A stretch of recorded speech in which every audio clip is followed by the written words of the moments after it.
Hello friends, നമ്മൾ ഇന്ന് മച്ലി എന്ന തെലുങ്ക് മൂവിയെ കുറിച്ചാണ് പറയാൻ പോകുന്നത്. കൊതിച്ചതല്ല വിരിച്ചതേ കിട്ടൂ എന്നൊക്കെ പറയാറില്ലേ? ജീവനേക്കാളേറെ സ്നേഹിച്ച പെണ്ണിനെ കല്യാണം കഴിക്കാതെ വേറൊരു പെണ്ണിനെ കല്യാണം കഴിക്കേണ്ടി വന്ന ഒരു ചെറുപ്പക്കാരന്റെയും വിവാഹ ജീവിതം എന്ന സ്വപ്നം സക്സസ് ആക്കാൻ പാടുപെടുന്ന അദ്ദേഹത്തിന്റെ ഭാര്യയെ കുറിച്ചുള്ള ഒരു നല്ല സ്റ്റോറി തന്നെയാണ് മച്ലി. അപ്പോൾ നമുക്ക് നേരെ സിനിമയിലേക്ക് കടക്കാം. കളിയുടെ തുടക്കത്തിൽ ഒരു ക്രിക്കറ്റ് സ്റ്റേഡിയമാണ് കാണിക്കുന്നത്. ഇന്ന് അവിടെ ഫൈനൽ മാച്ച് നടക്കുകയാണ്. ആ സമയം അവിടേക്ക് ബോസ് എന്നൊരാളെ എല്ലാവരും കൂടി ആനയിച്ച് കൊണ്ടുവരുന്നത് കാണിക്കുന്നുണ്ട്. മാച്ച് കളിക്കുന്ന ഒരു ടീം ബോസിന്റേതാണ്. ബോസിന്റെ ടീമിന്റെ ക്യാപ്റ്റനോട് ബോസ് ചോദിക്കുന്നുണ്ട്, ഈ കളി നമ്മൾ ജയിക്കുമെന്ന് ഉറപ്പല്ലേ എന്ന്. 6 കളി നമ്മൾ ജയിച്ചില്ലേ, അതുകൊണ്ട് ഈ കളിയും ജയിക്കുമെന്ന് ഉറപ്പാണെന്ന് പറഞ്ഞ് അയാളോട് നിന്നും പോകുന്നു. ക്യാപ്റ്റനോട് ബാക്കിയുള്ള മെമ്പേഴ്സ് എല്ലാം ഒന്ന് ചോദിക്കുന്നുണ്ട്, എതിർ ടീമും 6 കളി ജയിച്ചിട്ട് തന്നെയല്ലേ ഫൈനലിൽ എത്തിയത്, അതുകൊണ്ട് നമ്മുടെ ടീം ജയിക്കുമെന്ന് എന്താണ് ഇത്ര ഉറപ്പ് എന്ന്. അത് കേട്ടപ്പോൾ ക്യാപ്റ്റൻ പറഞ്ഞു, കാരണം നമ്മുടെ ടീമിൽ പൂർണ്ണയുണ്ടെന്ന്. പൂർണ്ണയാണ് ഈ കഥയിലെ നായകൻ. പിന്നീട് പൂർണ്ണയാണ് കാണിക്കുന്നത്. പൂർണ്ണയാണ് ആ കളിയിൽ അമ്പയറായിട്ട് നിൽക്കുന്നത്. പൂർണ്ണയെ കണ്ടപാടെ തന്നെ ബോസിന്റെ കണ്ണെല്ലാം ചോത്ത് വല്ലാത്തൊരു ദേഷ്യമുണ്ട് അവന്റെ മുഖത്ത്. പാസിൽ നടന്ന എന്തോ കാര്യം അവന്റെ ഉള്ളിലെ ദേഷ്യത്തെ മുറുക്കുന്നുണ്ടായിരുന്നു. പൂർണ്ണയെ കണ്ട ബോസ് ബാക്കിയുള്ളവരോട് ചോദിച്ചു, ഇവനാണോ നമ്മളെ സഹായിക്കാൻ വരുമെന്ന് പറഞ്ഞത്? നമ്മുടെ ടീമാണെന്ന് അറിഞ്ഞാൽ അവൻ നമ്മളെ ഒരിക്കലും സഹായിക്കില്ല എന്ന് പറഞ്ഞപ്പോൾ ബോസിന്റെ ടീമാണെന്നുള്ള കാര്യം അവനറിയില്ല. നമ്മൾ ജയിച്ചു കഴിഞ്ഞാലേ അവനത് മനസ്സിലാക്കി കഴിയുമ്പോൾ അവൻ തന്നെ നാണം കിട്ട് പോയിക്കോളും എന്നൊക്കെ കൂടെയുള്ളവർ പറയുന്നുണ്ട്. പിന്നീട് പൂർണ്ണ അവരോട് എല്ലാവരും പറയുന്നുണ്ട് കളി തുടങ്ങാനായി. അങ്ങനെ കളി തുടങ്ങുകയാണ്. ബോസിന്റെ ടീമായിരുന്നു ആദ്യം കളിച്ചത്. അവര് മൊത്തം കള്ളക്കളിയായിരുന്നു. ഒരുപാട് പേർ ഔട്ട് ആവുന്നുണ്ടെങ്കിലും പൂർണ്ണയാകട്ടെ അതൊക്കെ നോട്ട് ഔട്ട് എന്ന് പറഞ്ഞ് തള്ളിക്കളയുകയാണ്. അങ്ങനെ അവർ 153 റണ്ണ് വരെ എടുത്തു. അവരുടെ കളി കഴിഞ്ഞപ്പോൾ ക്യാപ്റ്റൻ വന്ന് പൂർണ്ണയോട് പറയുന്നുണ്ട്, ഞങ്ങൾ 50 റൺസിന്റെ മുകളിൽ പോലും എത്തേണ്ടതായിരുന്നില്ല. നീ ഒരാൾ കാരണമാണ് ഞങ്ങൾ ഇപ്പോൾ ഇത്രയും റൺസ് എടുക്കുന്നത്. ഇനി അവരെ കൂടി എങ്ങനെയെങ്കിലും തോൽപ്പിച്ചാൽ നമുക്ക് തന്നെ ജയിക്കാമെന്ന് പൂർണ്ണയോട് പറയുന്നു. അങ്ങനെ ഓപ്പോസിറ്റ് ടീമിന്റെ കളി സ്റ്റാർട്ട് ചെയ്യുകയാണ്. അവരാണെങ്കിൽ നന്നായിട്ട് കളിക്കുന്നുണ്ട്. ഫുള്ള് 6ഉം 4ഉം തന്നെയാണ് അവർ അടിച്ചു കൂട്ടുന്നത്. ഇത് കണ്ടപ്പോൾ ബോസിന്റെ ടീമിന്റെ ക്യാപ്റ്റൻ വന്ന് പൂർണ്ണയോട് ചോദിക്കുന്നുണ്ട്, ഇവർ നല്ല റൺസ് അടിച്ചു കൂട്ടുന്നുണ്ട്, എങ്ങനെയെങ്കിലും അവരെയൊക്കെ ഔട്ടാക്കണമെന്ന്. അത് കേട്ടപ്പോൾ പൂർണ്ണ പറഞ്ഞു, നിങ്ങൾ ഒന്നുകൊണ്ട് പേടിക്കേണ്ട, ഞാനല്ലേ നിങ്ങളുടെ കൂടെ ഉള്ളത്. നിങ്ങൾക്ക് വേണ്ടിയാണ് ഞാൻ കളിക്കുന്നത് എന്ന് പുറത്ത് ആരൊക്കെയോ അറിഞ്ഞിട്ടുണ്ട്. അതുകൊണ്ട് കുറച്ചൊക്കെ അവരുടെ കൂടെ നിൽക്കാം. ലാസ്റ്റ് ആകുമ്പോഴത്തേക്കും അവരെല്ലാവരും ഔട്ടാക്കി ഞാൻ കയ്യിൽ തരാമെന്നും പറഞ്ഞ് ക്യാപ്റ്റനെ പറഞ്ഞയക്കുന്നു. പിന്നീട് ഓപ്പോസിറ്റ് ടീമിന്റെ ക്യാപ്റ്റനോട് പൂർണ്ണ പോയി പറയുന്നു, നിങ്ങൾ നന്നായിട്ട് കളിക്കുന്നുണ്ട്, എന്ത് വന്നാലും നിങ്ങൾ തന്നെ ഈ കളി ജയിപ്പിച്ചെടുക്കണം, അതിനുള്ള എല്ലാ ശ്രമങ്ങളും നിങ്ങൾ തുടങ്ങിക്കൊള്ളൂ എന്ന്. അങ്ങനെ അവസാനം ആ കളിയിൽ ഓപ്പോസിറ്റ് ടീം തന്നെ ജയിക്കുകയാണ്. ഇത് കണ്ടപ്പോൾ ബോസിന്റെ ടീമിലെ ക്യാപ്റ്റൻ ദേഷ്യത്തിൽ വന്ന് പൂർണ്ണയോട് പറയുന്നുണ്ട്, ഞങ്ങളുടെ കയ്യിൽ നിന്നും കാശ് വാങ്ങിയിട്ട് നീ അവരെയാണെങ്കിൽ സപ്പോർട്ട് ചെയ്തത് എന്ന്. ഇത് കേട്ടപ്പോൾ പൂർണ്ണ പറഞ്ഞു, നിങ്ങൾ ഈ ഫൈനൽ വരെ എത്തിയത് ഇങ്ങനെ തന്നെ കളിച്ചിട്ടല്ലേ, കള്ളകളി കളിച്ച് ജയിക്കാൻ ഞാൻ സമ്മതിക്കില്ല, സത്യസന്ധയോടാണ് ജയിക്കേണ്ടത്, അവരും അങ്ങനെ തന്നെയാണ് ജയിച്ചത് എന്ന് പറഞ്ഞ് ക്യാപ്റ്റനെ കളിയാക്കി വിടുന്നു. അവൻ പോകുമ്പോൾ ഓപ്പോസിറ്റ് ടീമിലെ ക്യാപ്റ്റൻ വന്ന് പൂർണ്ണയോട് പറയുന്നുണ്ട്, നിങ്ങൾ ആദ്യം അവരുടെ കൂടെ നിന്നപ്പോൾ ഞങ്ങൾക്കാകെ വല്ലാതെ, പക്ഷേ നിങ്ങൾ സത്യസന്ധമായിട്ടാണ് കളിച്ചത്, ഞങ്ങളുടെ വിജയം നിങ്ങളുടേതും കൂടിയാണ്, അതുകൊണ്ട് നിങ്ങൾ എന്ത് ആവശ്യപ്പെട്ടാലും ഞങ്ങൾ തരുമെന്ന്. ആദ്യം പൂർണ്ണ ഒന്ന് വേണ്ട എന്ന് പറഞ്ഞെങ്കിലും അവർ നിർബന്ധിച്ചപ്പോൾ പൂർണ്ണ പറഞ്ഞു, എനിക്ക് താജ് ഹോട്ടലിൽ ഒരു റൂം എടുത്തു തരണമെന്ന്. അങ്ങനെ അവരത് സമ്മതിക്കുന്നു. പൂർണ്ണ പിന്നീട് ആ റൂമിൽ പോയി അവന്റെ ഫ്ലാഷ് ബാക്ക് ആലോചിക്കുകയാണ്. പൂർണ്ണിമ അവന്റെ ഫ്രണ്ട്സും വീട്ടിലിരുന്ന് ക്രിക്കറ്റ് മാച്ച് കാണുകയായിരുന്നു. ആ സമയം തന്നെ അവന്റെ അച്ഛൻ വന്നു. ഫുൾ ടൈം ക്രിക്കറ്റും കണ്ടിരുന്നോ, നിനക്ക് പഠിക്കണമെന്നും ജോലി വാങ്ങണമെന്നുള്ള ഒരു വിചാരവുമില്ല, ഇപ്പൊ ITI എന്ന് പറഞ്ഞിട്ട് വെറുതെ സമയം കളയാണ്, നിന്നെക്കൊണ്ട് ഒരു ഉപകാരവും ഇല്ല എന്ന്. ശരിക്കും പൂർണ്ണയ്ക്ക് ക്രിക്കറ്റ് കളിച്ച് വലിയൊരാളാകണമെന്നായിരുന്നു ആഗ്രഹം. പക്ഷെ ക്രിക്കറ്റ് കളിക്കുന്നതൊക്കെ വെറുതെയാണ്, 4 ലക്ഷം പഠിച്ച് ജോലി വാങ്ങുമെന്നായിരുന്നു അവന്റെ അച്ഛൻ പറയുന്നത്. ആ സമയത്താണ് അവൻ കറണ്ട് പോകുന്നത്. പൂർണ്ണയാണെങ്കിൽ ITI ഇലക്ട്രിക്കൽ ആയിരുന്നു പഠിച്ചിരുന്നത്. അതുകൊണ്ട് തന്നെ അവൻ ആ ഫ്യൂസ് ബോർഡിന്റെ അടുത്ത് പോയി നന്നാക്കി അവിടെ മൊത്തം കറണ്ട് വരുത്തുകയാണ്. ഇത് കണ്ടപ്പോൾ അവന്റെ അച്ഛൻ പറഞ്ഞു, നിനക്ക് ഞാൻ 1 വർഷം ടൈം തരാം, ആ ടൈമിനുള്ളിൽ നീ ആഗ്രഹിച്ചതുപോലെ എന്തെങ്കിലും ആവാൻ കഴിഞ്ഞില്ലെങ്കിൽ പിന്നെ ഈ ആഗ്രഹം കൊണ്ട് നടക്കരുത് എന്ന്. അത് കേട്ടപ്പോൾ പൂർണ്ണയ്ക്ക് വളരെയധികം സന്തോഷമായി. പിന്നീട് കാണിക്കുന്നത് ഇവരുടെ വീടിന്റെ അയൽവാസിയായ ഒരു അങ്കിളിനെയാണ്. അയാൾക്ക് പൂർണ്ണയെ അത്ര വലിയ താല്പര്യമൊന്നുമില്ല. പൂർണ്ണ സ്വഭാവം ഒന്നും അയാൾക്ക് തീരെ ഇഷ്ടമല്ല. പൂർണ്ണ സിഗരറ്റ് വലിക്കുന്നുണ്ടെന്നുള്ള കംപ്ലൈന്റ് പൂർണ്ണയുടെ അച്ഛനോട് പോയി പറഞ്ഞപ്പോൾ, നമ്മളിപ്പോൾ മക്കളെ ശരിയാക്കാൻ നടന്നിട്ട് ഒരു കാര്യമില്ല, മക്കൾ അവരുടെ ഇഷ്ടത്തിന് വളരട്ടെ എന്ന് പറഞ്ഞ് അയാൾ പോവുകയാണ്. പിന്നീട് കാണിക്കുന്നത് ബോസിനെയാണ്. ബോസ് ആണെങ്കിൽ കുറച്ച് ആൾക്കാരുടെ ഒക്കെ പറയുന്നുണ്ട്, നിങ്ങൾ 3 ലക്ഷം രൂപ തരികയാണെങ്കിൽ ഞാൻ റെയിൽവേയിൽ എന്തായാലും ജോലി വാങ്ങിത്തരും, രൂപ ഉണ്ടെങ്കിൽ മാത്രമേ നിങ്ങൾക്ക് അവിടെ ജോലി കിട്ടൂ, എനിക്ക് പലരെയുമായിട്ട് നല്ല ബന്ധമുള്ളതാണ്, അതുകൊണ്ട് പൈസ എത്രയും പെട്ടെന്ന് ഒപ്പിച്ചാൽ നിങ്ങൾക്ക് എത്രയും പെട്ടെന്ന് ജോലി കിട്ടുന്നു. പിന്നീട് തന്റെ കൂടെ ഉണ്ടായിരുന്ന ഒരാളോട് ബോസ് പറയുന്നുണ്ട്, നാളെ MP പ്രോഗ്രാം ആണുള്ളത്, അതുകൊണ്ട് റാലിയിൽ പങ്കെടുക്കാനുള്ള എല്ലാവരും ആയോ എന്ന്. എല്ലാവരുമായി, പക്ഷെ റെയിൽവേ ടീമിലുള്ള ആളുകളൊന്നും വരുന്നില്ല എന്നുള്ള കാര്യം കൂടെയുള്ള ആൾ ബോസിനോട് പറയുന്നു. അത് കേട്ടപ്പോൾ ബോസ് പറഞ്ഞു, നീ എങ്ങനെയെങ്കിലും അവരെ ബ്രെയിൻ വാഷ് ചെയ്ത് ആ പ്രോഗ്രാമിൽ പങ്കെടുപ്പിക്കുക എന്ന് പറയുന്നു. പിന്നീട് റെയിൽവേ ടീമിലെ കോച്ച് സ്റ്റുഡൻസിനോട് എല്ലാവരോടും വേണ്ടി പറയുകയാണ്, നിങ്ങൾ നന്നായി ഹാർഡ് വർക്ക് ചെയ്തിട്ട് ഈ കളി ജയിച്ചാൽ നിങ്ങൾക്ക് റെയിൽവേ തന്നെ ജോലി കിട്ടും, മാത്രമല്ല കൂടുതൽ അംഗീകാരങ്ങളും കിട്ടുമെന്ന്. ഇത് കേട്ടപ്പോൾ കൂട്ടത്തിലുള്ള ഒരാൾ എഴുന്നേറ്റ് നിന്ന് പറയുകയാണ്, അങ്ങനെ കളിച്ചാൽ മാത്രമല്ല കിട്ടുക, ഞങ്ങൾ കേട്ടല്ലോ 3 ലക്ഷം രൂപ കൊടുത്താൽ റെയിൽവേ ജോലി കിട്ടുമെന്നുള്ളത്. അതൊന്നും സത്യമുള്ള കാര്യമല്ല, മാത്രമല്ല അങ്ങനെയൊന്നും ചെയ്താൽ എവിടെയും എത്താൻ പോകില്ല. നിങ്ങൾ നന്നായി ഹാർഡ് വർക്ക് ചെയ്താൽ മാത്രമേ നിങ്ങൾ ലൈഫിൽ സക്സസ് ആകുകയുള്ളൂ. നാളെ നേവി ടീമുമായുള്ള മാച്ചാണ്, അതുകൊണ്ട് അതിന് നിങ്ങൾ നന്നായിട്ട് പെർഫോം ചെയ്യണമെന്ന് കോച്ച് എല്ലാവരോടുമായിട്ട് പറയുന്നു. ആ സമയമാണ് പൂർണ്ണ അവിടേക്ക് വരുന്നത്. റെയിൽവേ ടീമിലെ ക്യാപ്റ്റനോട് ഈ പ്രാവശ്യമെങ്കിലും എനിക്കൊരു ചാൻസ് തന്നൂടെ, നീ നന്നായിട്ട് കളിക്കുമെന്ന് പറയുന്നുണ്ട്. പക്ഷെ അദ്ദേഹം നിനക്ക് ഇനിയും പ്രായമുണ്ട്, അടുത്ത പ്രാവശ്യം നോക്കാമെന്ന് പറഞ്ഞ് അവൻ നൈസിൽ എസ്കേപ്പ് ആവുകയാണ്. അവൻ സങ്കടപ്പെട്ട് നിൽക്കുമ്പോൾ ടീമിലുള്ള വേറൊരുത്തരും പറയുന്നു, നിനക്ക് നേവി ടീമിന് വേണ്ടി കളിക്കണോ, നീ അവരോട് പോയി പറഞ്ഞാൽ മതി, ബാക്കിയെല്ലാം ഞാൻ സെറ്റാക്കിക്കോളാം, പക്ഷെ എനിക്കൊരു 2000 രൂപ വേണമെന്ന്. അങ്ങനെ പൂർണ്ണ ക്രിക്കറ്റ് കളിയോടുള്ള അടങ്ങാത്ത മോഹം കൊണ്ട് 2000 രൂപയ്ക്ക് വേണ്ടി മോഷ്ടിക്കാൻ ഇറങ്ങുകയാണ്. പൂർണ്ണയും അവരുടെ ഫ്രണ്ട്സും കുറച്ച് സാധനങ്ങളെല്ലാം മോഷ്ടിക്കുകയാണ്. ആ മോഷ്ടിക്കുന്നതിനിടയിൽ അവിടുത്തെ സെക്യൂരിറ്റിക്കാർ ഇത് കണ്ട് അവരെ ഫോളോ ചെയ്യുകയാണ്. പൂർണ്ണയാണെങ്കിൽ പേടിച്ച് ഓടി ഒരു ബോട്ടിലേക്കാണ് കയറുന്നത്. ആ ബോട്ടിന്റെ മുകളിൽ നിന്ന് നമ്മുടെ കഥയിലെ ഒരു ഹീറോയിൻ ഫോട്ടോസ് എല്ലാം എടുക്കുന്നുണ്ടായിരുന്നു. ഇവരുടെ പേര് അൻസു എന്നാണ്. അൻസു ആണെങ്കിൽ ആരെ ബോട്ടിലേക്ക് കയറി എന്നുള്ളത് മനസ്സിലായി, പക്ഷെ ആരാണെന്നുള്ളത് അവൾ കണ്ടില്ല. അങ്ങനെ കുറച്ച് സമയം കഴിഞ്ഞപ്പോൾ ബോട്ടിൽ നിന്നും ഇറങ്ങിയ പൂർണ്ണ അൻസുവിനെയും അവളുടെ കയ്യിലെ ക്യാമറയും കാണുന്നു. തന്റെ ഫോട്ടോ അൻസു ക്യാമറയിൽ എടുത്തിട്ടുണ്ടെന്ന് തെറ്റിദ്ധരിച്ച് ഇവൻ അൻസുവിന്റെ കയ്യിൽ നിന്നും തട്ടിപ്പറിച്ച് ആ ക്യാമറയും വാങ്ങി ഓടുകയാണ്. വീട്ടിലെത്തിയ അൻസുവിന് വീട്ടുകാരിൽ നിന്നും ഒരുപാട് ചീത്ത കേൾക്കുന്നുണ്ട്. ആ ക്യാമറ കൊണ്ട് നീ കളഞ്ഞല്ലേ, അതിന് എത്ര ഇമ്പോർട്ടൻസ് ഉണ്ടെന്ന് നിനക്ക് അറിയുമോ എന്നൊക്കെ ചോദിച്ച് അവളെ ഒരുപാട് വഴക്ക് പറയുന്നുണ്ട്. ശരിക്കും അവൾ മാരേജ് ചെയ്യാൻ പോകുന്ന ആളുടെ അമ്മയായിരുന്നു അൻസുവിന് അത് വാങ്ങി കൊടുത്തത്. ആ ആന്റിയും അവിടെ ഇരുന്ന് കരയുന്നുണ്ട്. എല്ലാവരും ഇവളെ കുറ്റപ്പെടുത്തുമ്പോൾ ഇവളത് അറിഞ്ഞുകൊണ്ട് കളഞ്ഞതല്ലോ, അതുകൊണ്ട് തന്നെ ഇവൾക്ക് ഭയങ്കരമായിട്ട് ദേഷ്യം വരുന്നു. അവരെയും ഒരുപാട് ചീത്ത പറഞ്ഞ് ഇവൾ അവിടെ നിന്നും പോവുകയാണ്. ഇത് കണ്ടപ്പോൾ അവളുടെ അച്ഛൻ അവളുടെ അടുത്തേക്ക് വരുന്നു. അദ്ദേഹം ഒരു നേവി ഓഫീസറാണ്, അതുകൊണ്ട് തന്നെ അദ്ദേഹത്തിന് ഭയങ്കര ഡിസിപ്ലിനാണ്. അദ്ദേഹം വന്ന് അൻസുവിനോട് പറയുന്നുണ്ട്, നീ ഡിസിപ്ലിൻ ആയിട്ട് എല്ലാ കാര്യങ്ങളും ചെയ്താൽ മാത്രമേ ലൈഫിൽ സക്സസ് ആകൂ എന്ന് പറഞ്ഞ് അവൾ സമാധാനിപ്പിക്കുന്നു. അന്ന് രാത്രി പൂർണ്ണയ്ക്ക് പെട്ടെന്ന് ആ ക്യാമറ ഓർമ്മ വന്ന് അവൻ അതിൽ തന്റെ ഫോട്ടോ ഉണ്ട് എന്ന് നോക്കുകയാണ്. പക്ഷെ അതിൽ തന്റെ ഫോട്ടോ ഇല്ലാന്നും പകരം അൻസുവിന്റെ കുറെ നല്ല ഫോട്ടോസും കണ്ട് അവൻ പുഞ്ചിരിക്കുകയാണ്. പിറ്റേ ദിവസം റെയിൽവേ ടീമും നേവി ടീമുമായുള്ള മാച്ച് നടക്കുകയാണ്. ആദ്യം ബാറ്റ് ചെയ്യുന്നത് നേവി ടീമായിരുന്നു. ഫീൽഡിംഗ് റെയിൽവേ ടീം വളരെ മോശമായിരുന്നു, അതുകൊണ്ട് തന്നെ നേവി ടീം നല്ല റൺസ് എടുത്തിട്ടുണ്ടായിരുന്നു. പിന്നീട് ബാറ്റ് ചെയ്യാൻ എത്തിയ റെയിൽവേ ടീം ആണെങ്കിൽ വളരെ സ്ലോ ആയിട്ടാണ് കളിക്കുന്നത്. ആ സമയം പൂർണ്ണ വന്ന് റെയിൽവേ ടീമിന്റെ ക്യാപ്റ്റനോട് പറയുന്നുണ്ട്, ഇവര് ഭയങ്കര സ്ലോ ആയിട്ടാണ് കളിക്കുന്നത്, ഇങ്ങനെ പോയാൽ നമ്മൾ എന്തായാലും ഈ കളി തോൽക്കും, എനിക്ക് ഒരേ ഒരു ചാൻസ് തന്നാൽ ഈ ടീം ഞാൻ ജയിപ്പിച്ചു തരാമെന്ന് പൂർണ്ണ അപേക്ഷിക്കുകയാണ്. അങ്ങനെ ക്യാപ്റ്റൻ ഒരു ചാൻസ് കൊടുക്കുന്നു. അങ്ങനെ പൂർണ്ണ പോയി ബാറ്റ് ചെയ്യുന്നു. അവൻ വളരെ നന്നായിട്ടാണ് കളിക്കുന്നത്.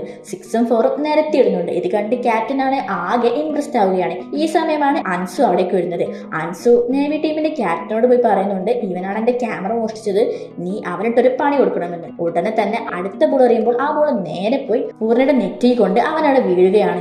അവന് ഇനി കളിക്കാൻ പറ്റില്ല എന്ന് എല്ലാവരും വിചാരിക്കുമ്പോൾ എനിക്ക് കുഴപ്പമില്ല, ഞാൻ തന്നെ കളിച്ചോളാം എന്ന് പറഞ്ഞ് അവൻ എഴുന്നേറ്റ് പിന്നെയും ബാറ്റ് ചെയ്യുകയാണ്. അങ്ങനെ ആ വീഴ്ചയിൽ നിന്നും പതറാതെ മുന്നോട്ട് പോയി ആ ടീമിനെ ജയിപ്പിച്ചെടുക്കുകയാണ്. കളി കഴിഞ്ഞ ശേഷം അൻസുവിന്റെ അടുത്ത് പോയി ചോദിക്കുകയാണ്, നീ പറഞ്ഞിട്ടാണ് അവരെന്നോട് അങ്ങനെ പെരുമാറിയതെന്ന് എനിക്കറിയാം, നീ എന്തിനാണ് അങ്ങനെ പറഞ്ഞതെന്ന് ചോദിക്കുന്നു. നീ എന്റെ ക്യാമറ മോഷ്ടിച്ചതല്ലേ എന്ന് അൻസു പറഞ്ഞപ്പോൾ, ഞാൻ ആ ക്യാമറ നിന്റെ വീട്ടിലെ സെക്യൂരിറ്റിക്കാരനെ ഏൽപ്പിച്ചിട്ടുണ്ട്, നീ പോയി അന്വേഷിച്ചോ, എനിക്ക് ഒരുപാട് അടികൾ കിട്ടിയിട്ടുണ്ട്, പക്ഷെ ഈ അടി ഞാൻ ഒരിക്കലും മറക്കില്ല എന്ന് പറഞ്ഞ് പൂർണ്ണ പോകുന്നു.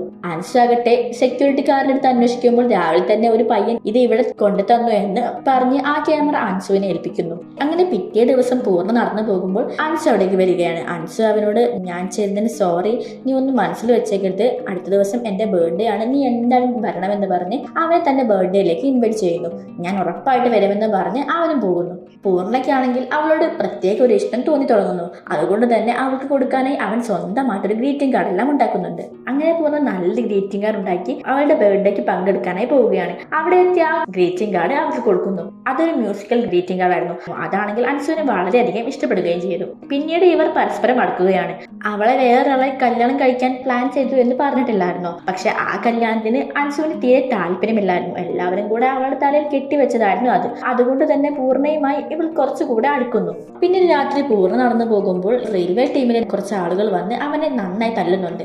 അവൻ നന്നായി കളിക്കുന്നത് കൊണ്ട് ഇവരെ ആരും ഒന്നും മൈൻഡ് പോലും ചെയ്യുന്നില്ല. അവൻ കാരണമാണ് ആ ടീം ജയിക്കുന്നത് എന്നുള്ള അസൂയ കൊണ്ടാണ് അവനെ തല്ലിയത്. പിറ്റേ ദിവസമാണെങ്കിൽ ഈ കാര്യമെല്ലാം കോച്ചിനോട് പൂർണ്ണ പറയുന്നു. അത് സത്യമാണോ എന്ന് ആ തല്ലിയവരോട് ചോദിച്ചപ്പോൾ അങ്ങനെയൊന്നും ഉണ്ടായിട്ടില്ല എന്നും ഇവൻ എല്ലാവരോടും പറഞ്ഞു നടക്കുന്നുണ്ട്. അവൻ കാരണമാണ് ഈ ടീം ജയിക്കുന്നത്, അവനില്ലെങ്കിൽ ഈ ടീം വട്ടപൂജ്യമാണ്, നമ്മുടെ ടീം വളരെ മോശം ടീമാണെന്നൊക്കെ എല്ലാവരോടും പറഞ്ഞു നടക്കുന്നുണ്ടെന്ന് പറയുന്നു. ഇതെല്ലാം സത്യമാണോ? ആണെങ്കിൽ നീ സോറി പറഞ്ഞിട്ട് ഇനി കളിക്കാൻ കയറിയാൽ മതി എന്ന് കോച്ച് പറയുമ്പോൾ ഞാൻ ഇനി ഈ ടീമിന് വേണ്ടി കളിക്കുന്നില്ല എന്ന് പറഞ്ഞ് അവനത് ഉപേക്ഷിച്ച് പോവുകയാണ്. പിന്നെ അവന്റെ ഒരു ഫ്രണ്ടായ ഗണേശനോട് പോയി തന്റെ വിഷമങ്ങളെല്ലാം പറയുന്നു. ഇത് കേട്ട് ഗണേശ് പറയുന്നു, നീ വിഷമിക്കേണ്ട, ഞാൻ നിന്നെ ഒരുപാട് കളിയിൽ പങ്കെടുപ്പിക്കാം, ഞാൻ നിനക്ക് ബോസ് അണ്ണനെ പരിചയപ്പെടുത്തി തരാം, ബോസ് അണ്ണനാണെങ്കിൽ നിന്നെ ടീമിൽ ഇറക്കുമെന്നും അങ്ങനെ നിനക്ക് വലിയൊരാളാകാമെന്നൊക്കെ പറഞ്ഞു കൊടുക്കുന്നു.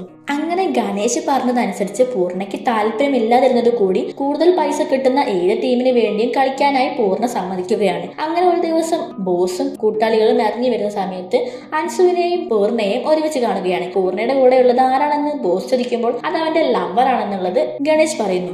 ബോസിനാണെങ്കിൽ അൻസുവിനെ കണ്ടപ്പോൾ തന്നെ ഒരു മോഹം ഉണ്ടാവുകയും ചെയ്യുന്നു. ഈ സമയം പൂർണ്ണയോട് അൻസു പറയുന്നുണ്ട്, എനിക്ക് നിന്നോട് കുറച്ച് സംസാരിക്കാനുണ്ട്, നമുക്കൊരു പ്രൈവസിയുള്ള സ്ഥലത്ത് പോകണമെന്ന്. ഈ കാര്യമാണെങ്കിൽ അന്ന് രാത്രി ഗണേശ് പൂർണ്ണ പറയുന്നു. ഇത് കേട്ടപ്പോൾ ഗണേശ് പറഞ്ഞു, ഇത് മറ്റേ സംഭവം തന്നെയാണ്, നാളെ നമുക്ക് കളിയൊന്നും ഉണ്ടാവില്ല, അതുകൊണ്ട് നമ്മുടെ ഡ്രസ്സിംഗ് റൂം നീ എടുത്തോ, നാളെ ഇവിടേക്ക് ആരും വരില്ല, അവളെയും കൂട്ട് നീ ആ റൂമിലേക്ക് പോയിക്കോ, സേഫ്റ്റി സാധനങ്ങൾ എല്ലാം വാങ്ങിക്കോ എന്ന് പറഞ്ഞ് അവന്റെ മൈൻഡിനെ ഈ രീതിയിലേക്ക് തിരിച്ചുവിടുന്നു. അങ്ങനെ പിറ്റേ ദിവസം അൻസുവിനെയും കൊണ്ട് പൂർണ്ണ ആ റൂമിലേക്ക് പോകുന്നു. അവിടെ വെച്ച് പൂർണ്ണ ചോദിക്കുന്നുണ്ട്, നീ ഈ കാര്യങ്ങൾക്ക് വേണ്ടിയല്ലേ പ്രൈവസി വേണമെന്ന് പറഞ്ഞത് എന്ന്. ഇത് കേട്ടപ്പോൾ അൻസുവിന് ആകെ സങ്കടം തോന്നുന്നു. നീ എല്ലാ പെൺകുട്ടികളെയും ഒരുപോലെ കാണരുത്, ഞാൻ നിന്നോട് ഒറ്റയ്ക്ക് സംസാരിക്കാൻ വേണ്ടി മാത്രമാണ് പ്രൈവസി ചോദിച്ചത്, പക്ഷെ നീ ഇങ്ങനെ എന്നെ കാണുമെന്ന് ഞാൻ ഒരിക്കലും വിചാരിച്ചില്ല എന്ന്. ഇത് കേട്ടപ്പോൾ പൂർണ്ണയ്ക്ക് ആകെ സങ്കടമായി. നിനക്ക് ശരിക്കും ഇതിപ്പോൾ ആവശ്യമുണ്ടോ എന്ന് ചോദിച്ചപ്പോൾ വേണ്ട, നമുക്കിതെല്ലാം കല്യാണം കഴിഞ്ഞിട്ട് മതി എന്ന് പൂർണ്ണ പറയുന്നു. ആ സമയം ഗണേശ് വന്ന് റൂമിന്റെ വാതിൽ തട്ടുന്നു. അങ്ങനെ ഗണേശ് പറയുന്നു, നിന്റെ കളികളെല്ലാം കഴിഞ്ഞില്ല, എനിക്ക് കുറച്ച് സമയം അവളെ ബോസ് അണ്ണന് വിട്ടുകൊടുക്കും, ബോസ് അണ്ണന് അവളെ വളരെയധികം ഇഷ്ടമായിരുന്നു. ഈ സമയം തന്നെ ബോസും അയാളുടെ കൂടെ ഉള്ളതും എല്ലാം അവിടേക്ക് വരുന്നുണ്ട്. ഇത് കണ്ട് പൂർണ്ണയ്ക്ക് ആകെ ദേഷ്യമാണ്. എല്ലാവരും കൂടെ പൂർണ്ണനെ പിടിച്ചു വെക്കുമ്പോൾ ബോസ് നേരെ അൻസുവിന്റെ അടുത്തേക്ക് പോവുകയാണ്. അവരെ എല്ലാവരെയും തള്ളിയിട്ട് റൂമിൽ കയറിയ പൂർണ്ണയാകട്ടെ കത്തിയെടുത്ത് ബോസിനെ അറ്റാക്ക് ചെയ്ത് അൻസുവിനെയും കൊണ്ട് അവിടെ നിന്നും രക്ഷപ്പെടുകയാണ്. പിറ്റേ ദിവസം പൂർണ്ണ പോയി തന്റെ കോച്ചിനോട് ഉണ്ടായ സംഭവങ്ങളെല്ലാം പറയുന്നു. ഞാൻ അന്നത് ദേഷ്യത്തിൽ പറഞ്ഞു പോയതാണ്, എന്നോട് ക്ഷമിക്കണം, ഇനി അങ്ങനെയൊന്നും ഉണ്ടാവില്ല എന്ന് പറഞ്ഞപ്പോൾ അതൊന്നും സാരമില്ല, ഇനി നീ നന്നായി കളിക്കുക, നീ ഇവിടെ നന്നായി കളിച്ച് നിനക്ക് റെയിൽവേയിൽ തന്നെ ജോലി കിട്ടുമെന്ന് പറയുന്നു. അത് കേട്ട് പൂർണ്ണയ്ക്ക് സന്തോഷമാകുന്നുണ്ട്. പിന്നീട് ബോസാകട്ടെ അൻസുവിന്റെ വീട്ടിൽ വന്ന് അവരുടെ അച്ഛനും അമ്മയോടും അൻസുവും പൂർണ്ണയും തമ്മിൽ പ്രണയത്തിലാണെന്നും പൂർണ്ണ വളരെ വൃത്തികെട്ടൊരു ചെക്കനാണെന്നും അവളെ ഇന്നലെ റൂമിൽ കൊണ്ടുപോയി എല്ലാ പരിപാടിയും കഴിഞ്ഞു എന്നൊക്കെ പറഞ്ഞ് ആകെ അവരുടെ ഉള്ളിലേക്ക് വിഷം കുത്തിവെക്കുകയാണ്. ബോസ് പോകുന്ന സമയം തന്നെ അൻസു അവിടേക്ക് വരുന്നു. അൻസുവിനെ അവരെല്ലാവരും ഒരുപാട് ചീത്ത പറയുന്നുണ്ട്. അൻസുവിന്റെ അച്ഛനാണെങ്കിൽ അവളെ ഒരു മുറിയിൽ പൂട്ടിയിടുന്നു. പിന്നീട് അവളുടെ അച്ഛനാണെങ്കിൽ കുറച്ച് പേരോട് പറയുന്നുണ്ട്, അവൻ ആദ്യം കാര്യങ്ങൾ പറഞ്ഞ് മനസ്സിലാക്കാൻ ശ്രമിക്കുക, എന്നിട്ട് കേട്ടില്ലെങ്കിൽ അവന്റെ കൈയും കാലും തല്ലി ഒടിച്ചേക്കാൻ. അങ്ങനെ എല്ലാവരും കൂടെ അവനെ ആക്രമിക്കാൻ വരുന്ന കൃത്യസമയത്ത് തന്നെ അൻസു കാറുമായി വന്ന് അവനെ അവിടെ നിന്നും രക്ഷപ്പെടുത്തി കൊണ്ടുപോവുകയാണ്. എന്നിട്ട് ഒരു ഹോട്ടലിൽ റൂം എടുത്ത് അവനെ അവിടെ സേഫ് ആക്കി വെക്കുകയാണ്. എന്റെ അച്ഛൻ നിന്നെ കൊല്ലാനായിട്ട് ആളുകളെ പറഞ്ഞിട്ടുണ്ട്, ഞാൻ പറയാതെ നീ ഒരിക്കലും പുറത്തിറങ്ങരുത് എന്ന് പറഞ്ഞ് അവൻ അവിടെ സേഫ് ആയിട്ട് ഇരുത്തി അവൾ അവിടെ നിന്നും പോകുന്നു. അങ്ങനെ ആ ഫ്ലാഷ് ബാക്ക് അവിടെ എൻഡ് ചെയ്യുകയാണ്. അന്നു അൻസു അവനെ സേഫ് ആക്കി ഇരുത്തിയ അതേ റൂമിലേക്കാണ് അവൻ ഇപ്പോൾ വന്നിരിക്കുന്നത്. ഈ സമയം തന്നെ ഒരു ചെറുക്കൻ വന്ന് പൂർണ്ണയോട് പറയുന്നുണ്ട്, ചേട്ടാ പെട്ടെന്ന് വാ, ചേട്ടന്റെ ഭാര്യയോട് അവിടെ ആരൊക്കെയോ മോശമായി പെരുമാറി, ചേച്ചി അവിടെ കുത്തിരുന്ന് കരയുകയാണെന്ന്. ഇത് കേട്ട പൂർണ്ണയാകട്ടെ വേഗം അവിടേക്ക് പോവുകയാണ്. അങ്ങനെ പൂർണ്ണ പോയി തന്റെ ഭാര്യയോട് മോശമായി പെരുമാറിയ എല്ലാവരെയും എടുത്തിട്ട് പെരുമാറുന്നുണ്ടായിരുന്നു. അവരെല്ലാം ബോസിന്റെ ആൾക്കാരായിരുന്നു. അങ്ങനെ രണ്ട് കൂട്ടരെയും പോലീസ് അറസ്റ്റ് ചെയ്ത് കൊണ്ടുപോകുന്നു. സ്വന്തം ഭാര്യ ആയതുകൊണ്ട് തന്നെ അവർ എത്രയും പെട്ടെന്ന് സ്റ്റേഷനിലേക്ക് വിളിപ്പിക്കാനായി പൂർണ്ണയുടെ അച്ഛനോട് പോലീസുകാരൻ പറയുന്നു. അങ്ങനെ പൂർണ്ണയുടെ ഭാര്യ അവിടേക്ക് വരികയാണ്. ഇതാണ് നമ്മുടെ കഥയിലെ മെയിൻ ഹീറോയിൻ ശ്രാവണി. ശ്രാവണിയോട് പോലീസുകാരൻ ചോദിക്കുന്നുണ്ട്, നിന്നെ ഇവരെല്ലാവരും അപമാനിച്ചോ എന്ന്. അത് അവൾ സമ്മതിക്കുമ്പോൾ ഒരു പരാതി ആയി തന്നാൽ ഇവരെ ജയിലിലിടാനുള്ള വകുപ്പുണ്ടാക്കാം, പക്ഷെ അതുപോലെ തന്നെ നിന്റെ ഭർത്താവിനെ ഒരു ദിവസം ജയിലിൽ രണ്ടുപേരും ഇവരെ അടിച്ചതിന് എന്ന്. അത് കേട്ടപ്പോൾ ശ്രാവണിക്കാകെ പേടിയായി. വേണ്ട, എനിക്ക് പരാതികളൊന്നുമില്ല, ഞാനൊരു കോംപ്രമൈസ് തയ്യാറാണെന്ന് പറഞ്ഞ് ആ കേസ് ഒത്തുതീർപ്പാക്കുന്നു. പൂർണ്ണയ്ക്കാണെങ്കിൽ ശ്രാവണിയോട് തീരെ താല്പര്യമില്ല. അവനൊരു അഡ്ജസ്റ്റ്മെന്റിൽ അവളുടെ കൂടെ കഴിയുന്നു എന്ന് തന്നെയുള്ളൂ. പൂർണ്ണ ഇഷ്ടപ്പെടാൻ വേണ്ടി ശ്രാവണി അവന് വേണ്ട എല്ലാ കാര്യങ്ങളും ചെയ്തു കൊടുക്കുന്നുണ്ട്. പക്ഷെ അതുകൊണ്ട് ഒന്നും പൂർണ്ണയ്ക്ക് അവളുടെ ഒരു തരി സ്നേഹം പോലും ഉണ്ടായിരുന്നില്ല. ഈ സമയമാണ് ശ്രാവണിയുടെ അച്ഛൻ അവിടേക്ക് വരുന്നത്. ഇത് നമ്മുടെ ഫസ്റ്റിൽ കാണിച്ച അവരുടെ അയൽക്കാരനായിരുന്ന അങ്കിളായിരുന്നു. അങ്കിളിന് ഈ കല്യാണത്തിന് തീരെ താല്പര്യം ഉണ്ടായിരുന്നില്ല. പിന്നെ മകളുടെ നിർബന്ധ പ്രകാരം മാത്രമാണ് അദ്ദേഹം ഈ കല്യാണം നടത്തി കൊടുത്തത്. അങ്കിൾ അവനെ ഒരുപാട് കുറ്റപ്പെടുത്തി സംസാരിക്കുന്നുണ്ട്. നീ എന്തിനാണ് മോളെ ഇങ്ങനെ കഷ്ടപ്പെടുന്നത്, ഇവന്റെ കൂടെ ജീവിക്കാൻ നിൽക്കേണ്ട, ഞങ്ങളുടെ കൂടെ പോരും എന്നൊക്കെ പറഞ്ഞിട്ടും അവള് എനിക്ക് ഇവിടെ നിന്നും കുഴപ്പമില്ല, നിങ്ങൾ ഇവിടെ നിന്നും പോയിക്കോളൂ എന്ന് പറഞ്ഞ് അവരവിടെ നിന്നും പറഞ്ഞേക്കുന്നു. ശ്രാവണി ഒരു ഓഫീസിൽ വർക്ക് ചെയ്യുന്നുണ്ട്. പൂർണ്ണയാണെങ്കിൽ ഇപ്പോൾ പ്രത്യേകിച്ച് പണിയൊന്നുമില്ലാതെ നടക്കുകയാണ്. ശ്രാവണിയുടെ വീട്ടിലെ കാര്യങ്ങളെല്ലാം അറിയുന്ന 2-3 പേര് അവളെ കളിയാക്കുന്നുമുണ്ട്. ഇത് കണ്ട ശ്രാവണി അവരെ നന്നായിട്ട് വഴക്കും പറയുന്നു. അന്ന് രാത്രി ഫ്രണ്ടുമായി വെള്ളം അടിച്ചുകൊണ്ടിരിക്കുമ്പോൾ പൂർണ്ണയോട് അവന്റെ ഫ്രണ്ട് പറയുന്നുണ്ട്, നീ എത്ര കാലമെന്ന് വെച്ചിട്ടാടാ ഇനിയും അൻസുവിനെ ആലോചിച്ചുകൊണ്ടിരിക്കുന്നത്? ശ്രാവണി പാവമാണ്, അവൾ നിനക്ക് വേണ്ടി ഒരുപാട് കഷ്ടപ്പെടുന്നുണ്ട്. ഇനിയെങ്കിലും അവളെ ഒരു ഭാര്യയായി കണ്ട് അവളുടെ ഒപ്പം സന്തോഷമായി ജീവിച്ചൂടെ? എന്തിനാണ് നീ ആ റൂമിൽ പോയിരുന്ന് ഇപ്പോഴും അറിയിക്കുന്നത്? ഒരു താജ് ഹോട്ടലുമുണ്ട്, നിന്റെ ഒരു മുറിയും ഉണ്ടെന്ന് പറഞ്ഞ് അവനെ നേർവഴിക്ക് നടത്തിക്കാനൊക്കെ അവന്റെ ഫ്രണ്ട് ശ്രമിക്കുന്നുണ്ട്. അതിനുശേഷം പൂർണ്ണ വീട്ടിലേക്ക് ചെന്ന് നേരെ കഥക് മുട്ടുന്നത് ശ്രാവണിയുടെ അച്ഛന്റെ വീട്ടിലാണ്. ഇതും കൂടെ കണ്ടപ്പോൾ ശ്രാവണിയുടെ അച്ഛൻ അവനോട് വളരെയധികം ദേഷ്യപ്പെടുന്നുണ്ട്. അവളുടെ അച്ഛൻ ഒരുപാട് പറഞ്ഞപ്പോൾ സഹിക്കാനാവാതെ പൂർണ്ണയും തിരിച്ച് എന്തൊക്കെയോ പറഞ്ഞു. അങ്ങനെ ഇവരുടെ വഴക്ക് വലുതായപ്പോൾ ശ്രാവണിയും പൂർണ്ണയുടെ അച്ഛനും എല്ലാം വന്ന് അവരെ പിടിച്ചു മാറ്റുന്നുണ്ട്. ശ്രാവണിയുടെ അച്ഛൻ ഒരുപാട് ചീത്ത പറയുന്നത് കേട്ട് ശ്രാവണി പൂർണ്ണയോട് ചോദിക്കുന്നുണ്ട്, നിങ്ങൾ എന്തിനാണ് ദിവസവും കുടിച്ച് ഇങ്ങനെ പ്രശ്നം ഉണ്ടാക്കുന്നത്? നിങ്ങൾക്ക് എന്തിനെങ്കിലും പൈസയ്ക്ക് പ്രശ്നമുണ്ടെങ്കിൽ അത് എന്നോട് ചോദിച്ചാൽ പോരെ, ഞാൻ തരില്ല എന്നൊക്കെ ശ്രാവണി പറയുമ്പോൾ ഭാര്യയുടെ ചെലവിൽ ജീവിക്കാൻ ഒരു നാണം കിട്ട ഭർത്താവല്ല ഞാനെന്ന് പറഞ്ഞ് അവൻ ദേഷ്യപ്പെട്ട് അവിടെ പോകുന്നു. ഇത് കേട്ട് സങ്കടത്തോടെ ശ്രാവണി നിൽക്കുന്നുണ്ട്. പിന്നീട് ശ്രാവണിയുടെ ഫ്ലാഷ് ബാക്ക് ആണ് കാണിക്കുന്നത്. ശ്രാവണിക്ക് ചെറുപ്പം മുതലേ പൂർണ്ണയെ ഒരുപാട് ഇഷ്ടമായിരുന്നു. അവനോടത് അവൾ പറയാനായിട്ട് ഒരുപാട് ശ്രമിച്ചിട്ടുണ്ട്. ആ സമയത്താണ് പൂർണ്ണയ്ക്ക് അൻസുവിന് ഇഷ്ടമാണെന്നുള്ള കാര്യം അവൾ അറിയുന്നത്. അങ്ങനെ അവരുടെ പ്രണയം നിസ്സഹായ അവസ്ഥയോട് നോക്കി നിൽക്കാൻ മാത്രമേ ശ്രാവണിക്ക് കഴിഞ്ഞുള്ളൂ. അൻസു പൂർണ്ണയെ ഇട്ടേച്ചു പോയതിനു ശേഷം അവൻ മദ്യത്തിന് അടിമയായതും പിന്നീട് അവന്റെ അച്ഛന്റെ പരാതികളും വിഷമങ്ങളും എല്ലാം കേട്ടപ്പോൾ താൻ പൂർണ്ണയുടെ കൂടെ ജീവിക്കാൻ പോവുകയാണെന്നുള്ള കാര്യം ശ്രാവണി വീട്ടിൽ അവതരിപ്പിച്ചു. അവളുടെ അച്ഛന് അത് തീരെ ഇഷ്ടമായിരുന്നില്ല. അവളെ ഒരുപാട് അടിക്കുകയും ഉപദ്രവിക്കുകയും എല്ലാം ചെയ്തു. നിങ്ങൾ എന്നെ കൊന്നാലും ഞാൻ വിവാഹം കഴിക്കുന്നുണ്ടെങ്കിൽ അത് പൂർണ്ണയെ മാത്രമേ ആയിരിക്കൂ എന്ന് ശ്രാവണിയുടെ അച്ഛനോട് അവൾ പറയുന്നു. ഇത് കേട്ട് ശ്രാവണിക്ക് പൂർണ്ണയെ ഇഷ്ടമാണെന്നുള്ള കാര്യം ശ്രാവണിയുടെ അച്ഛൻ പൂർണ്ണയുടെ അച്ഛനോടും പറയുന്നു. അങ്ങനെ അവളെ കല്യാണം കഴിക്കാനായി പൂർണ്ണയുടെ അച്ഛൻ അവനോട് ഒരുപാട് നിർബന്ധിക്കുന്നു. അച്ഛന്റെ നിർബന്ധപ്രകാരം മാത്രമായിരുന്നു അവൻ ശ്രാവണിയെ വിവാഹം ചെയ്തത്. കല്യാണശേഷം അവനെ മാറ്റിയെടുക്കാമെന്നായിരുന്നു ശ്രാവണി വിചാരിച്ചിരുന്നത്. പക്ഷേ അവൾ വിചാരിച്ചതിനപ്പുറമായിരുന്നു എല്ലാ കാര്യങ്ങളും സംഭവിച്ചുകൊണ്ടിരുന്നത്. പിന്നീട് പൂർണ്ണ അവനൊരു ജോലി ശരിയായി കൊടുക്കാനായിട്ട് അവന്റെ ഫ്രണ്ട്സിനോടെല്ലാം പറയുന്നുണ്ട്. പൂർണ്ണയുടെ അച്ഛനും ശ്രാവണിയും സംസാരിച്ചുകൊണ്ടിരിക്കുന്ന സമയത്ത് പൂർണ്ണയാണെങ്കിൽ ബാഗെല്ലാം പാക്ക് ചെയ്ത് അവിടെ നിന്ന് ഇറങ്ങുന്നത് കാണുന്നു. നീ എങ്ങോട്ടാ പോകുന്നത് എന്ന് ചോദിക്കുമ്പോൾ എനിക്ക് ഡെറാഡൂണിൽ ഒരു ജോലി ശരിയായിട്ടുണ്ട്, ഞാൻ അവിടെ ജോലിക്ക് പോവുകയാണെന്ന് അവരോട് പറയുന്നു. ഇത് കേട്ട് 2 പേർക്കും സന്തോഷമാകുന്നുണ്ട്. കാരണം പൂർണ്ണ സ്വന്തമായി ഒരു ജോലിക്കെല്ലാം പോകാൻ തുടങ്ങിയല്ലോ. ഈ കാര്യം വലിയ ഗമയോടെ അഭിമാനത്തോടെ ശ്രാവണിയാണെങ്കിൽ അവരുടെ അച്ഛനോട് പറഞ്ഞറിയിക്കുന്നുമുണ്ട്. ഡെറാഡൂണിൽ ഇവരുടെ പഴയ കോച്ച് ഉണ്ടായിരുന്നു. കോച്ചിനോട് കാര്യങ്ങളെല്ലാം പറഞ്ഞപ്പോൾ, നിനക്ക് ഇവിടെ ജോലി ഞാൻ സെറ്റാക്കി തരാം, നീ അൻസുവിനെ മറന്നേക്ക്, എല്ലാ കാര്യങ്ങളും ഞാൻ തന്നെ നോക്കിക്കോളാം എന്ന് പറഞ്ഞ് കോച്ച് അവനെ സമാധാനിപ്പിക്കുന്നു. പിറ്റേന്ന് അവളെ സെലക്ഷൻ നടക്കുകയായിരുന്നു. അങ്ങനെ സെലക്ഷൻ സമയത്ത് മീര എന്നൊരു പെൺകുട്ടി വളരെ ആറ്റിറ്റ്യൂഡോടെ കോച്ചൊന്നും പറയുന്നത് കേൾക്കാതെ അവളുടെ സ്വന്തം ഇഷ്ടത്തിന് തോന്നിയതുപോലെ കളിക്കുകയാണ്. ഇത് കണ്ട പൂർണ്ണ പറയുന്നു, ഇങ്ങനെയൊന്നും കളിച്ചാൽ നീ സെലക്ട് ആയില്ല, നിന്നെ ഡിസ്ക്വാളിഫൈ ചെയ്യുമെന്ന് പറഞ്ഞ് അവളോട് ഒരുപാട് ദേഷ്യപ്പെടുന്നു. ഓ അങ്ങനെയാണോ എന്ന് പറഞ്ഞ് ഇവൾ വലിയ അഹങ്കാരത്തിൽ അവളുടെ മുത്തശ്ശനെ വിളിച്ച് കാര്യങ്ങളെല്ലാം പറയുന്നു. ഇത് കേട്ട് അവരോട് താനൊന്ന് സംസാരിച്ചോളാം എന്ന് പറഞ്ഞ് മീരയുടെ മുത്തശ്ശൻ അവിടേക്ക് വരികയാണ്. അത് അൻസുവിന്റെ അച്ഛനായിരുന്നു. പൂർണ്ണയെ കണ്ട അൻസുവിന്റെ അച്ഛൻ ഷോക്കാവുകയാണ്. അവളെ അച്ഛനെ കണ്ട പൂർണ്ണ അദ്ദേഹത്തോട് ഒരുപാട് തട്ടിക്കാറുണ്ട്. നിങ്ങൾ ഇപ്പോഴും എന്നെ ഉപദ്രവിക്കാൻ തന്നെ വന്നതാണോ? അന്ന് ഞങ്ങളെ നിങ്ങളാണ് പിരിച്ചത്, ഇപ്പോൾ വീണ്ടും എന്തിനാണ് വന്നിരിക്കുന്നത്? നിങ്ങളുടെ മകൾ സന്തോഷത്തോടെ തന്നെയാണോ ഇരിക്കുന്നത് എന്നൊക്കെ പൂർണ്ണ ചോദിച്ചപ്പോൾ അവൾ അതിന് ജീവിച്ചിരിക്കുന്നുണ്ടെങ്കിൽ മാത്രമല്ലേ സന്തോഷിക്കേണ്ട കാര്യമുള്ളൂ, ഒരു ആക്സിഡന്റിൽ അവൾ മരിച്ചു, അവളുടെ മകളാണ് മീര, നീ ഇന്ന് രാവിലെ ചീത്ത പറഞ്ഞത് അവളുടെ മകളെ ആയിരുന്നു. മീര നല്ലൊരു ക്രിക്കറ്റർ ആകണമെന്ന് എനിക്ക് ആഗ്രഹമുണ്ട്, അത് നിന്നെക്കൊണ്ട് മാത്രമേ സാധിക്കൂ, നീ എന്ത് ചെയ്തിട്ടാണെങ്കിലും വേണ്ടില്ല അവളെ നല്ല രീതിയിലേക്ക് കൊണ്ടെത്തിക്കൂ, ഇത് ഞാൻ ചെയ്ത തെറ്റിന് ഒരു പാവമാകട്ടെ എന്ന് പൂർണ്ണയോട് അൻസുവിന്റെ അച്ഛൻ ചോദിക്കുന്നു. അങ്ങനെ അവളെ നന്നാക്കാനും നല്ലൊരു ക്രിക്കറ്റർ ആക്കാനുമായി പൂർണ്ണയുടെ കൂടെ അൻസുവിന്റെ അച്ഛൻ മീരയെ പറഞ്ഞയക്കുന്നു. അങ്ങനെ വീട്ടിലേക്ക് വന്ന പൂർണ്ണയോട് ഇത് ഏതാണ് ഈ പെങ്കൊച്ചി എന്നൊക്കെ 2 പേരും ചോദിക്കുന്നുണ്ട്. ഇവളെ ഞാൻ കോച്ച് ചെയ്യാൻ കൊണ്ടുവന്നതാണ്, കുറച്ച് ദിവസം അവൾ നമ്മുടെ കൂടെ ഉണ്ടാകുമെന്നൊക്കെ പറയുന്നുണ്ട്. രാത്രി അത്താഴം കഴിക്കുമ്പോഴും മീര വളരെ ഷോ ഇടുന്നുണ്ട്. എനിക്ക് ഈ ഫുഡൊന്നും വേണ്ട, ഞാൻ ഇതൊന്നും കഴിക്കില്ല, എനിക്ക് ആ ഫുഡ് വേണം, ഈ ഫുഡ് വേണം എന്ന് പറഞ്ഞ് അവൾ കുറെ ഡിമാൻഡ് ഇടുന്നു. കിട്ടുന്നത് കഴിച്ചാൽ മതി, അല്ലെങ്കിൽ നീ കഴിക്കണ്ട എന്ന് പറഞ്ഞ് പൂർണ്ണ ചൂടാകുന്നു. അത് കേട്ട് ദേഷ്യത്തിൽ മീരയും അവിടെ നിന്ന് പോകുന്നു. ആ സമയം പൂർണ്ണയോട് അവന്റെ അച്ഛൻ ചോദിക്കുന്നു, ശരിക്കും ഈ കുട്ടി ഏതാണെന്ന്. ഇത് അൻസുവിന്റെ മകളാണെന്ന് പൂർണ്ണ പറഞ്ഞപ്പോൾ നീ വീണ്ടും ശ്രാവണിയെ വിഷമിപ്പിക്കാൻ വേണ്ടിയാണോ ഇവളെ ഇങ്ങോട്ട് കൊണ്ടുവന്നത് എന്ന് അച്ഛൻ ചോദിക്കുന്നു. അൻസും ഹസ്ബൻഡും മരിച്ചുപോയി, ഇവളെ നന്നാക്കാൻ വേണ്ടിയാണ് ഞാൻ ഇങ്ങോട്ട് കൊണ്ടുവന്നത് എന്ന് പൂർണ്ണ പറയുന്നു. ഇതെല്ലാം ശ്രാവണി കേട്ടിരുന്നു. അൻസുവിന്റെ മോളാണെന്ന് അറിഞ്ഞപ്പോൾ ശ്രാവണിക്ക് വളരെ ഒരു അടുപ്പം ആ കുട്ടിയോട് ഫീൽ ചെയ്തു. അങ്ങനെ ശ്രാവണിയാണെങ്കിൽ അവളെ നന്നായി കെയർ ചെയ്യുന്നു. ശ്രാവണിയും മീരയും തമ്മിൽ നല്ല കൂട്ടാവുകയാണ്. മീരയ്ക്ക് കുറച്ച് ദിവസം നിന്നപ്പോൾ തന്നെ ശ്രാവണിയുടെയും പൂർണ്ണയുടെയും ഇടയിൽ എന്തൊക്കെയോ പ്രശ്നമുണ്ടെന്നൊക്കെ മനസ്സിലാവുകയാണ്. പൂർണ്ണ ശ്രാവണി വഴക്ക് പറയുന്നതല്ല മീര നേരിട്ട് കാണുകയും ചെയ്തിരുന്നു. പിറ്റേ ദിവസം കോച്ചിങ്ങിന് വേണ്ടി മീരയും പൂർണ്ണയും പോകുമ്പോൾ അവിടെ ബോസിന്റെ കുറച്ച് ആൾക്കാരുണ്ടായിരുന്നു. ബോസിന്റെ ആൾക്കാർ വെറുതെ ചൊറിഞ്ഞപ്പോൾ പൂർണ്ണയും അവരും തമ്മിൽ ഒരു വഴക്കുണ്ടാകുന്നു. അതിനിടയിൽ അൻസുവും പൂർണ്ണയും തമ്മിൽ ബന്ധമുണ്ടെന്നുള്ള കാര്യം അവർ പറയുന്നത് മീര കേട്ടു. അത് കേട്ടപ്പോൾ പൂർണ്ണയോട് എന്റെ അമ്മയെ നിങ്ങൾക്ക് നേരത്തെ അറിയോ, അമ്മയുമായി നിങ്ങൾക്ക് എന്തെങ്കിലും ബന്ധമുണ്ടോ എന്നൊക്കെ ചോദിക്കുന്നു. ഇതിന് പൂർണ്ണ ഒരു മറുപടിയും പറയാതെ അവിടെ നിന്നും പോവുകയാണ്. അങ്ങനെ അവന്റെ ഫ്രണ്ട് അവർ തമ്മിലുള്ള എല്ലാ കാര്യങ്ങളും മീരയോട് പറഞ്ഞു കൊടുക്കുന്നു. പിന്നെ പൂർണ്ണ മീരയോട് പറയുന്നു ഡൽഹി ടീമിൽ കളിക്കാനുള്ള എലിജിബിലിറ്റി എല്ലാം വന്നിട്ടുണ്ട്, വാ നമുക്ക് അവിടെ പോയി അപ്ലൈ ചെയ്യാമെന്ന്. ഇത് കേട്ടപ്പോൾ മീര പറഞ്ഞു എനിക്ക് റെയിൽവേ ടീമിന് വേണ്ടി കളിച്ചാൽ മതിയെന്ന്. ഇവളെന്താണ് ഇങ്ങനെയെല്ലാം പറയുന്നത് എന്ന് പൂർണ്ണ അവന്റെ ഫ്രണ്ടിനോട് ചോദിക്കുമ്പോൾ അതിനെന്താ, അവൾ റെയിൽവേ ടീമിന് വേണ്ടി കളിക്കണമെങ്കിൽ അങ്ങനെ കളിച്ചോട്ടെ എന്ന് അവന്റെ ഫ്രണ്ട് പറയുന്നു. എടാ, റെയിൽവേ ടീമിന് വേണ്ടി കളിക്കണമെങ്കിൽ ഒന്നെങ്കിൽ റെയിൽവേ ജോബ് ഉള്ള ഒരാളായിരിക്കണം, അല്ലെങ്കിൽ റെയിൽവേ ജോബ് ഉള്ള പാരന്റ്സിന്റെ മക്കളായിരിക്കണം. അതിനൊരു വഴിയുണ്ടെന്ന് പറഞ്ഞ് ഫ്രണ്ട് അവനൊരു വഴി പറഞ്ഞു കൊടുക്കുന്നു. അങ്ങനെ ശ്രാവണിയോട് പോയി പൂർണ്ണ പറയുന്നുണ്ട് നമുക്ക് മീരയെ ദത്തെടുത്ത് നമ്മുടെ മകളാക്കി വളർത്തിയാലോ എന്ന്. ശരിക്കും റെയിൽവേ ടീമിന് വേണ്ടി കളിക്കാൻ വേണ്ടിയായിരുന്നു പൂർണ്ണ അങ്ങനെ അവളോട് ചോദിച്ചത്.